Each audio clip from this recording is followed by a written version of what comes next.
تو تمہارے رزق کو بڑھا دوں گا۔ حضور ارشاد فرماتے ہیں ہر صبح کو آسمان سے 2 فرشتے اترتے ہیں، 2 فرشتے نازل ہوتے ہیں آسمان سے، ہر صبح کو 2 فرشتے نازل ہوتے ہیں اور وہ اللہ کی بارگاہ میں دعا کرتے ہیں۔ ایک فرشتہ کہتا ہے پروردگار عالم یا رب العالمین، جو نیک کاموں میں خرچ کرتا ہے، جو اچھے کاموں میں خرچ کرتا ہے، اللہ تو اس کو اور عطا فرما۔ جو اچھے کاموں میں خرچ کرتا ہے اللہ تو اس کو اور عطا فرما، اور عطا فرما، اور عطا فرما۔ دوسرا فرشتہ کہتا ہے اللہ جو تیری راہ میں خرچ کرنے میں بخیل ہے، جو تیری راہ میں خرچ کرنے میں بخیل ہے، کنجوس ہے، تیری راہ میں خرچ نہیں کرتا، اے اللہ تو اس کے مال کو ختم کر دے، برباد کر دے۔ یاد رکھیں کہ حضور نے فرمایا السخی قریب من اللہ وقریب من الجنت وقریب من الناس وبعید من النار والبخیل بعید من اللہ بعید من الجنت بعید من الناس وقریب من النار۔ حضور فرماتے ہیں کہ سخی انسان جنت کے قریب، اللہ کے قریب، اللہ کی رحمت کے قریب، اس کی برکت کے قریب، اس کی نوازشوں کے قریب، لوگوں کے قریب ہوتا ہے اور جہنم سے دور ہوتا ہے۔ اب بخیل انسان، کنجوس انسان جو ہوتا ہے وہ اللہ سے دور، اس کی رحمت سے دور، اس کی عنایات سے دور، اس کی رحمت و برکت سے دور، لوگوں سے دور اور جہنم کے قریب ہوتا ہے۔ سخی اللہ کی رحمت کے قریب ہوتا ہے، اب بخیل انسان اللہ کی رحمت سے دور ہوتا ہے۔ سخی کون ہے؟ وہ سخی نہیں۔ سخی کسے کہتے ہیں؟ وہ سخی نہیں جس کو ہم سخی سمجھتے ہیں کہ بہت خرچہ کرتا ہے، نہیں، کہ شادی بیاہ آئی تو اس نے فوراً کہہ دیا کہ بھائی بیٹی کی شادی ہے، کسی چیز کی کمی نہیں ہونی چاہیے، سجاوٹ پوری ہونی چاہیے، آتش بازی پوری ہونی چاہیے۔ بچے کی کسی کے مسلمانی ہیں تو 50,000 1,00,000 روپے کے وہ پٹاخے پھوڑ رہا ہے، آتش بازی کر رہا ہے، ڈی جے لگوا رہا ہے، پورے محلے کے اندر ادھم مچا کے رکھا ہوا ہے، بہت پیسہ لٹا دیا بچے کی مسلمانی پر، ختنے پر، شادی بیاہ پر 10 لاکھ 20 لاکھ 50 لاکھ روپے خرچ کر دیے۔ وہ سخی نہیں ہے، اس کو سخی نہیں کہا جاتا۔ سخی وہ ہے جو اللہ کی راہ میں خرچ کرتا ہے، سخی وہ ہے جو اللہ کے کام میں اللہ کی راہ میں خرچ کرتا ہے، جو نیک کام میں خرچ کرتا ہے، جو اچھے کاموں میں خرچ کرتا ہے، اللہ اس کو سخی فرماتا ہے۔ اور جو برے کاموں میں کرتا ہے، وہ فضول خرچی کر رہا ہے، اللہ اس کے اوپر سخت گرفت فرمائے گا، سخت عذاب فرمائے گا۔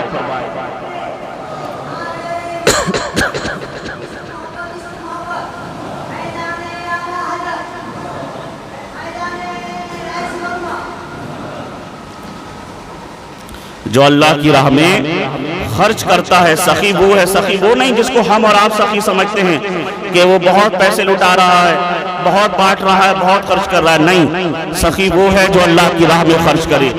اور جو اللہ کی راہ میں خرچ کرتا ہے اس کا اجر کیا ملتا ہے، ایک واقعے کے ذریعے آپ کو سمجھانے کی کوشش کروں گا۔ حضرت عبداللہ بن مبارک رضی اللہ تعالیٰ عنہ، یہ تابعی ہیں، پرانے بزرگ ہیں، بہت جلیل القدر بزرگ ہیں۔ کیا نام ہے؟ حضرت عبداللہ بن مبارک رضی اللہ تعالیٰ عنہ۔ یہ حج ادا کرنے کے لیے بیت اللہ گئے، حج کی سعادت حاصل کرنے کے لیے بیت اللہ گئے، حج ادا کرنے خانہ کعبہ گئے، حج کے ارکان ادا کیے، حج کیا، حج مکمل کرنے کے بعد یہ خانہ کعبہ کے صحن میں بیٹھے ہوئے تھے کہ ان کی آنکھ لگ گئی، نیند آ گئی ان کو۔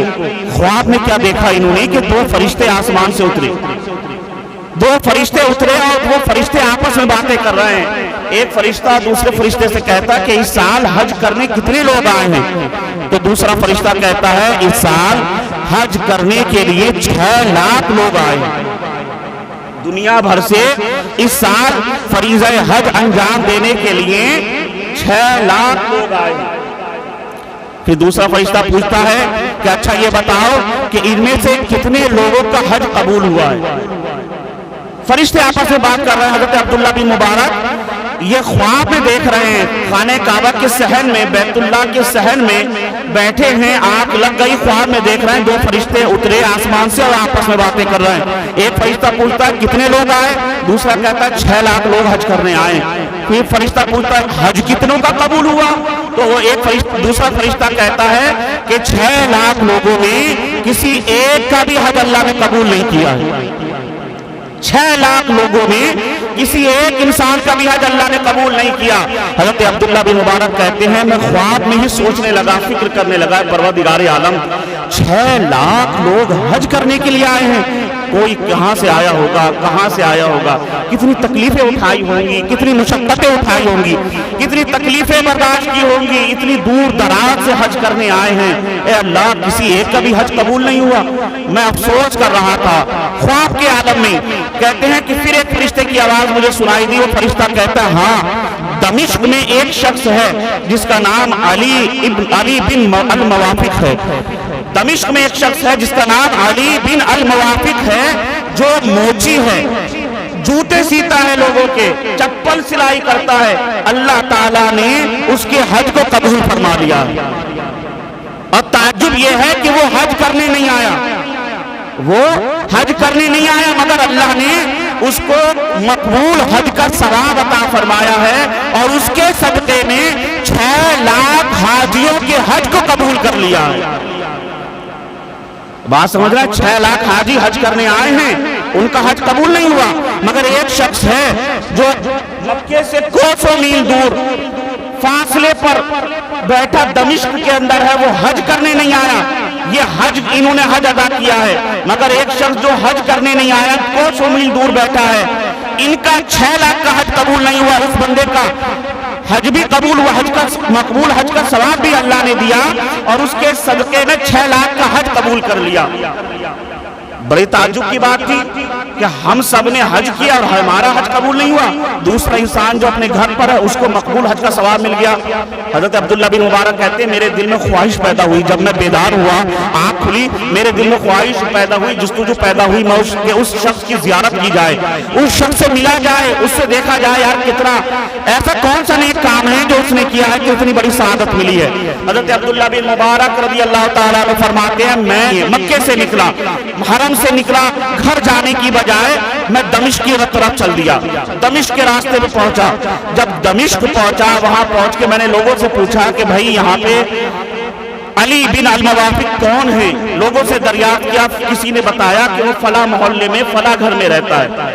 میں اس شخص کے پاس گیا اور جانے کے بعد علیہ السلام کے بعد سلام دعا کے بعد میں نے اس سے کہا کہ بھائی میں نے حرم کعبہ میں صحن کعبہ میں بیٹھ کر جب میں حج کر کے فارغ ہوا، حج کر کے نپٹا تو میں نے خانہ کعبہ کے صحن میں یہ خواب دیکھا اور اس طرح کا خواب دیکھا ہے۔